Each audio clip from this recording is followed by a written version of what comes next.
Y si te dijera que México no perdió Texas en una batalla épica ni por un general traidor, sino por una serie de decisiones que en su momento parecían lógicas, pero que luego resultaron siendo un autosabotaje histórico. En los próximos minutos vas a entender por qué la historia de la pérdida de Texas es más que una simple invasión. Es la historia de cómo un país recién nacido, como una mansión enorme pero vacía, invitó a unos inquilinos y sin notarlo, estos cambiaron el contrato de arrendamiento. Descubriremos cómo la fragilidad institucional, la sed de una materia prima y un choque de visiones políticas internas crearon la tormenta perfecta. Para entender de verdad cómo México perdió Texas, hay que regresar a los primeros años de un país que apenas estaba aprendiendo a hacerlo. Miren este mapa. Tras la independencia en 1821, México controlaba un territorio enorme, alrededor de 4.5 millones de kilómetros cuadrados, que incluía Texas, Nuevo México y California.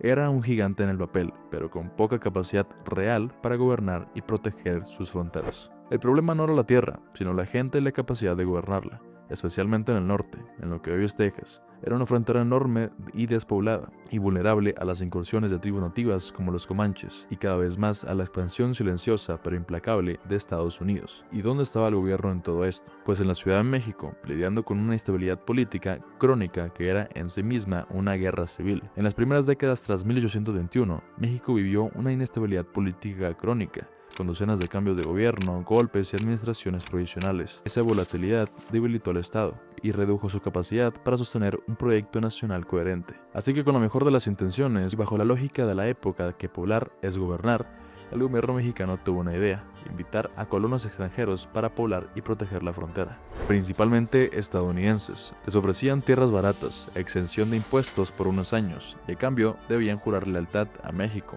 convertirse al catolicismo y, muy importante, respetar las leyes mexicanas. Y aquí es donde se pone bueno, o mejor dicho, empieza a complicarse. El sistema de colonización era peculiar. México no trataba directamente con cada colono. En su lugar, otorgaba grandes extensiones de tierra a empresarios o agentes de colonización, como Stephen F. Austin. Esos empresarios actuaban como intermediarios, trayendo a cientos de familias estadounidenses. Austin, por ejemplo, se convirtió en una especie de broker de tierras con una influencia enorme. Él era el puente entre el gobierno mexicano y miles de colonos que hablaban otro idioma, tenían otra cultura y, crucialmente, otras leyes en mente. Con esto iban perdiendo de poco a poco la soberanía sobre este territorio. En 1829, México promulgó medidas contra la esclavitud, pero su aplicación fue limitada en las regiones fronterizas. Muchos colonos provenientes del sur de Estados Unidos buscaban manos de obra para sus cosechas de algodón, y en la práctica se mantuvieron formas de servidumbre y excepciones. Además, algunos colonos usaron contratos y artimañas legales para preservar relaciones laborales semejantes a la esclavitud.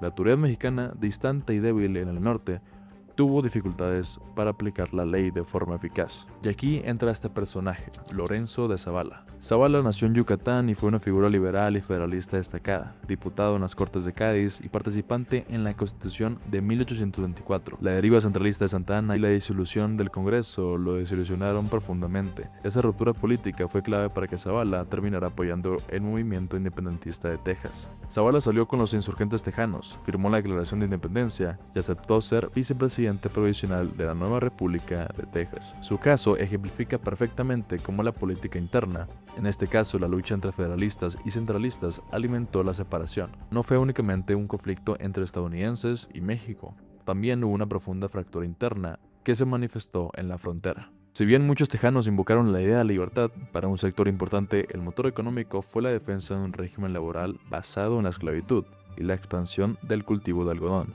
La retórica de la independencia ocultó, en muchos casos, intereses económicos concretos. La grieta se hizo insostenible cuando México intentó por fin hacer valer su ley. En 1830, el gobierno mexicano, alarmado por el crecimiento descontrolado de la población angloamericana y la persistencia de la esclavitud, prohibió la inmigración de estadounidenses y trató de reforzar la abolición de la última.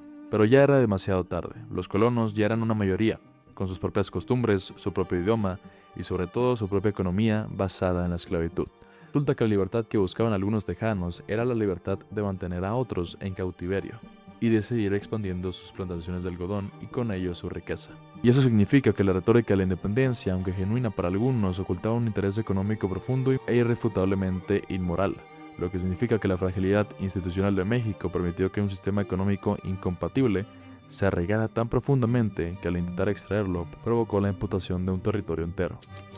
Santa Anna fue la figura militar y política que intentó imponer la autoridad central en la frontera. Su asalto al Álamo se volvió un símbolo, y su captura tras la victoria tejana en San Jacinto selló la derrota militar de México en ese episodio.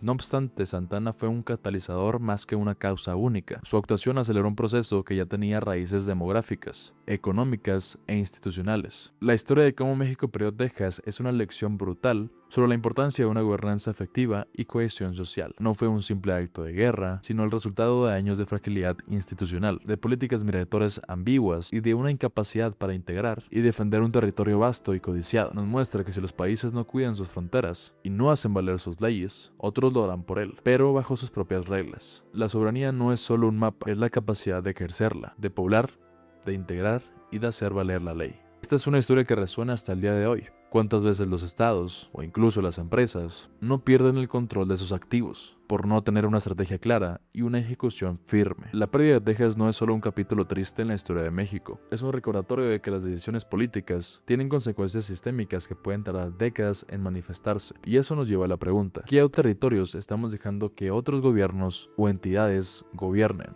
Mi lectura es que la tragedia de Texas es la tragedia de un país joven, inexperto y que intentó ser demasiado grande en poco tiempo, sin la estructura real para sostenerse. Al menos según la bibliografía que revisé, la lección es clara. La soberanía no es solo un mapa, es la capacidad de ejercerla. Déjame tus comentarios, piensa sobre esta historia, que es lo siguiente de lo que debería hablar.